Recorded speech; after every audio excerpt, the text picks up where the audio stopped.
we got an inflation report in the Eurozone this morning, 2.5%, not too bad, but core was high and services are still above 4%. So what is keeping prices so sticky? Well, first of all, we had, as you said, a number that was lower than last month. So we said it was bumpy, and it's proving heading in the right direction for the indicator that we use, which is HICP, to measure inflation and to set our target. So that's good, but we still believe that it's likely to be a bumpy road until the end of 2024. But we still have target at the end, in the second half of 2025, on the basis of our projections, and the baseline is unequivocal on that front. You are correct that services hasn't budged. So services is at 4.1, if I remember from the numbers that we got this morning. And obviously we are very attentive to the components and what is behind services.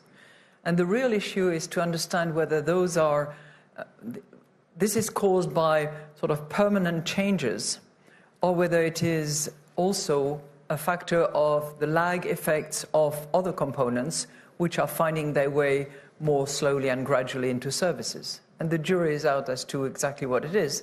The truth of the matter is that we do have a service number that has gone slightly up in the recent months, and which is now staying at this 4.1 percentage points. Now, obviously, we don't need to have services at 2%, because manufacturing goods are below 2%, and at the end of the day, it's going to be a balance between goods and services, and it depends on the weight of those within the index. But we have to look really what is behind it. And what's behind it is a lot of wages. Services has a very high component of labor. Wages also suffer from the lag impact of the labor system that we have in Europe, where clearly bargaining agreements are negotiated not only on an annual basis in some country, but sometimes on a triennial basis in other countries. So you have this catch-up effect. You know, for those people whose renegotiation took place early this year, they had not had a negotiation of wages in the last 3 years. In the meantime, of course, inflation went up and their real wages went down. So there is an element of catch-up.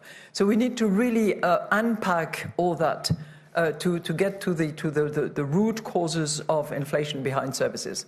So we'll continue to look at that. We need data.